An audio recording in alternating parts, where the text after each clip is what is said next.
అమ్మ గర్భంలో నవమాసాల పాటు సురక్షితంగా ఎదిగిన శిశువుకి కాన్పు తర్వాత మన లోకంలోకి వచ్చి రాగానే కొన్ని గండాలు ఎదురవుతూ ఉంటాయి. అలాంటి వాటిలో పుట్టు కామెర్ల గురించి ముందుగా చెప్పుకోవాలి. కామెర్లు సోకినప్పుడు పసిబిడ్డ సుకుమారమైన చర్మమంతా మెల్లగా పసుపు వర్ణంలోకి మారిపోతూ ఉంటుంది. బిడ్డ పుట్టగానే మొదటి సమస్య కావడంతో తల్లిదండ్రులు కూడా ఒకటే కంగారు పడిపోతూ ఉంటారు. పసిబిడ్డలో కనిపించే ఇలాంటి కామెర్లు అసలు ఎందుకొస్తాయో, వీటికి ఎలాంటి వైద్య సాయం అవసరమవుతుందో ఇప్పుడు తెలుసుకుందాం.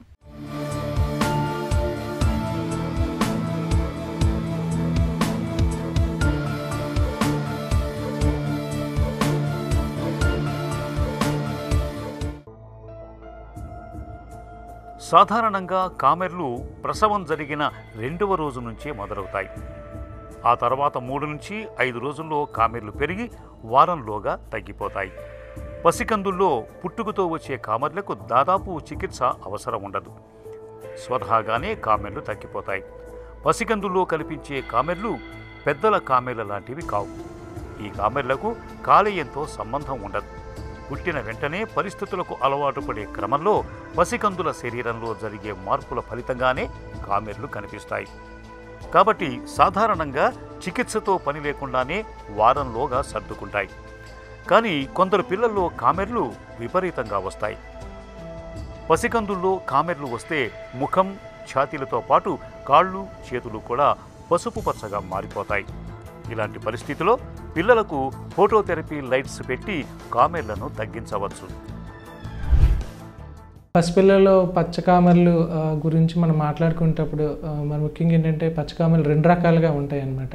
సో ఒకటి ఫిజియలాజికల్ జాండీస్, ఇంకోటి ఏంటంటే పెథలాజికల్ జాండీస్.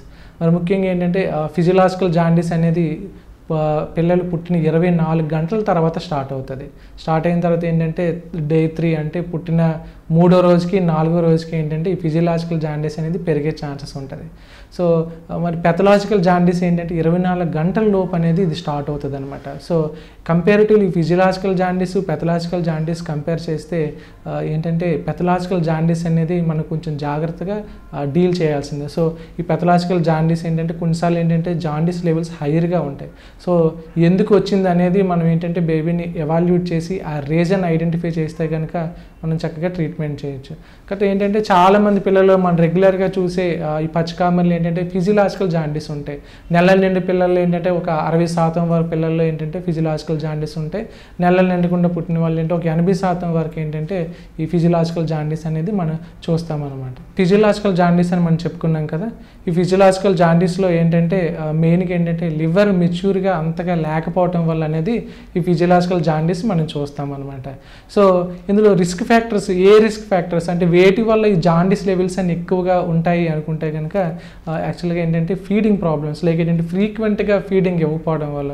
అంటే మామూలుగా మనకు డే టైం ఏంటంటే మదర్ రెగ్యులర్గా ఫీడ్ ఇస్తారు. బట్ నైట్ టైం వచ్చేసరికి ఏంటంటే డే టైం అంతా బేబీని కేర్ తీసుకోవడం వల్ల నైట్ ఏంటంటే అలసిపోయి వాళ్ళు పడుకుని పోతారు. సో దానివల్ల ఏంటంటే ఆ ఫ్రీక్వెంట్ ఫీడింగ్ అనేది మనకు తగ్గుతుంది అనమాట. సో అటువంటిప్పుడు ఏంటంటే మదర్ తన మిల్క్ ఎక్స్ప్రెస్ చేసేసి స్టోర్ చేస్తే కనుక ఓవర్ నైట్ అదర్ ఫ్యామిలీ మెంబర్స్ని బేబీని ప్యాలడీ లేదా స్పూన్తో కనుక ఫీడ్ చేయొచ్చు. దానివల్ల ఏంటంటే ఈ రెగ్యులర్ ఫీడింగ్ అనేది మనకి ఇబ్బంది రాకుండా ఉంటుంది. అంతేకాకుండా ఏంటంటే ఇన్ఫెక్షన్స్, సో ఇన్ఫెక్షన్స్ కూడాను ఒక రకంగా ఏంటంటే జాండీస్ లెవెల్స్ పెరగడానికి ఒక రిస్క్ ఫ్యాక్టర్గా చేస్తాయి అనమాట. అంతేకాకుండా ఏంటంటే ఇమ్మెచ్యూరిటీ, ఇందులో మనం అనుకున్నట్టు ప్రీటర్మ్ బేబీస్ కూడాను 80% ఇందులో మనం అనుకున్నట్టుగా ప్రీమెచ్యూరిటీ కూడాను ఒక రకంగా జాండీస్ లెవెల్స్ ఎక్కువగా ఉండడానికి చేస్తాయి. అంతేకాకుండా బర్త్ యాస్ఫిక్స్, పుట్టిన వెంటనే పిల్లలు ఆడకపోవడం అంటే బర్త్ యాస్ఫిక్స్, అది కూడాను ఒక రిస్క్ ఫ్యాక్టర్గా ఏంటంటే ఈ జాండీస్, పచ్చకామెర్లు, పసికందులు పెరగడానికి అనేది కాజ్ చేస్తుంది. అంతేకాకుండా ఎసిడోసిస్, బ్లడ్ లెవెల్లో యాసిడ్ లెవెల్స్ పెరగటం వల్ల కూడాను,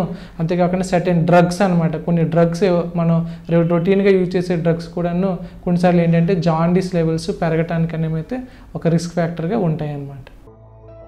పిల్లల మూత్రం కూడా పచ్చగా ఉండి మలం తెల్లగా ఉండి కామెర్లు 2 వారాలకు మించి కొనసాగితే పరిస్థితి ప్రమాదకరంగా పరిణమిస్తుంది. ఇలాంటి కామెర్లు తల్లి బిడ్డల రక్త గ్రూపు విభేదించినప్పుడు కనిపిస్తాయి.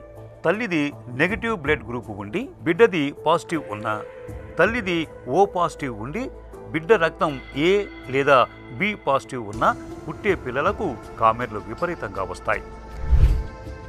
అంటే ఎప్పుడైనా బేబీకి ఏంటంటే ఈ జాండీస్ అని సస్పెక్ట్ చేసినప్పుడు మనం ఏంటంటే సీరం బిలిరూబిన్ టెస్ట్ అనేది చేస్తామన్నమాట. స్టాండర్డ్ ల్యాబొరేటరీ టెస్ట్ చేస్తామన్నమాట. అంతేకాకుండా ఫ్రీక్వెంట్గా ఏంటంటే ట్రాన్స్క్యూటేనియస్ బిలిరూబినోమీటర్స్ కూడా యూజ్ చేస్తున్నాం. సో ఎటువంటి బ్లడ్ డ్రా చేయకుండా ఏంటంటే జస్ట్ స్కిన్ మీద అనమాట పెట్టి ఏంటంటే మనం అసెస్ చేయొచ్చు అనమాట. సో ఇలా అసెస్ చేసిన తర్వాత ఏంటంటే సో హవర్ స్పెసిఫిక్ చార్ట్స్ అని ఉంటాయి అనమాట. సో బేబీ ఏజ్ ఎన్ని అవర్స్ ఉంది, దానికి ఈ బిలిరూబిన్ లెవెల్స్ ఎంత ఉన్నాయి అనేది హవర్ స్పెసిఫిక్ చార్ట్స్ని మనం కంపేర్ చేసుకొని ఆ చార్ట్స్లో ఇచ్చినట్టుగా ఆ రేంజ్ అంత దాటితే కనుక ఏంటంటే మనం ఫోటోథెరపీ అనేది మనం స్టార్ట్ చేసుకుంటాం అనమాట. అంతేకాకుండా కాంప్లికేషన్స్ మరి ముఖ్యంగా మనం చూస్తే ఏంటంటే బిలిరూబిన్ ఎక్సెస్ బిలిరూబిన్ ఎప్పుడు ప్రొడక్షన్ ఉందో ఈ ఎక్సెస్ బిలిరూబిన్ ఏమవుతుంది, బాడీలో డిఫరెంట్ పార్ట్స్లో డిపాజిట్ అవుతుంది. ఆ డిపాజిట్ అయిన తర్వాత కూడా ఇంకా ఎక్సెస్ ఓవర్ ప్రొడక్షన్ వల్ల ఏంటంటే అది ఏంటంటే బ్లడ్ బ్రెయిన్ బ్యారియర్ దాటి బ్రెయిన్లో సర్టెన్ రీజన్స్లో అనమాట, like basal ganglia, hippo campus, cranial nerve, nucleus అని సర్టెన్ పార్ట్స్ ఉంటాయి అనమాట. సో అక్కడ డిపాజిట్ అయిపోవడం వల్ల సో ఆ లోకల్ ఏరియాలో డ్యామేజ్ చేయడం వల్ల ఏంటంటే baby further growth, future growth కానీ డెవలప్మెంట్ కానీ ఎఫెక్ట్ అయ్యే ఛాన్సెస్ ఉన్నాయి అన్నమాట. బిలిరూబిన్ లెవెల్స్ అనేవి సర్టన్ లెవెల్స్ దాటిన తర్వాత మనం ఏంటంటే ఫోటోథెరపీ అనేది మనం స్టార్ట్ చేసుకోవచ్చు అనమాట. మళ్ళీ మనం రెగ్యులర్గా ఏంటంటే డిపెండ్స్ అపాన్ బిలిరూబిన్ లెవెల్స్ మనం ఏంటంటే సింగిల్ సర్ఫేస్ కానీ, డబుల్ సర్ఫేస్ కానీ, ట్రిపుల్ సర్ఫేస్ కానీ మనం పెట్టుకుంటాం, డిపెండ్స్ అపాన్ లెవెల్స్ అనమాట. సో సింగిల్ సర్ఫేస్ అంటే ఏంటంటే మనం రెగ్యులర్గా చూస్తాం అనమాట, బ్లూ లైట్ ల్యాంప్స్ ఉంటాయి అనమాట బేబీ సైడ్. కొన్నిసార్లు ఏంటంటే ఈ బిలిరూబిన్ లెవెల్స్ కొద్దిగా సివియర్గా ఉండేటప్పుడు అంటే కొన్ని కిందాలు మనం అనుకున్నట్టు పెథలాజికల్ జాండీస్, కొన్నిసార్లు ఏంటంటే బ్లడ్ ఇన్కంపాటబిలిటీ, ఏబీఓ ఇన్కంపాటబిలిటీ కానీ, ఆర్హెచ్ ఇన్కంపాటబిలిటీ కానీ, so RH negative pregnancy, so అటువంటి టైంలో ఏంటంటే బిలిరూబిన్ లెవెల్స్ కొద్దిగా ఎక్కువగా ఉంటాయి. సో అటువంటి టైంలో ఏంటంటే మనం కొన్నిసార్లు ఇమ్యునోగ్లోబులిన్స్ కూడా ఇవ్వాల్సి వస్తుంది అనమాట. సో అవి కాకుండా కొన్నిసార్లు ఇంకా ఎక్కువగా బిలిరూబిన్ లెవెల్స్ అంటే కొన్నిసార్లు ఏంటంటే మనం ఇంటర్వ్యూన్ అవ్వకపోతే బేబీ బ్రెయిన్ డ్యామేజ్ అవ్వచ్చు అని అనుకున్నప్పుడు ఏంటంటే కొన్నిసార్లు మనం ఎక్స్చేంజ్ ట్రాన్స్ఫ్యూజన్ చేస్తామన్నమాట. ఎక్స్చేంజ్ ట్రాన్స్ఫ్యూజన్ అంటే ఏంటంటే బేబీ బ్లడ్ని మనం రిమూవ్ చేసి కొత్త బ్లడ్ మనం ఎక్కిస్తామంట. దీనివల్ల ఏంటంటే ఆ బ్లడ్లో ఉన్న బిలిరూబిన్ లెవెల్స్ అనేది మనం తగ్గించవచ్చు అన్నమాట. పిల్లలకు కామెర్లు వచ్చాయని తల్లి పథ్యాలు చేయవలసిన అవసరం లేదు. ఎటువంటి భయాలకు లోనవ్వకుండా బిడ్డకు నిరభ్యంతరంగా పాలివ్వచ్చు. అయితే పిల్లలకు ఏ రకం కామెర్లు వచ్చాయనేది మాత్రం గమనించుకోవాలి. ఎండలో ఉంచిన కామెర్లు తగ్గకుండా వారానికి మించి కొనసాగితే ఆలస్యం చేయకుండా వైద్యులను సంప్రదించాలి.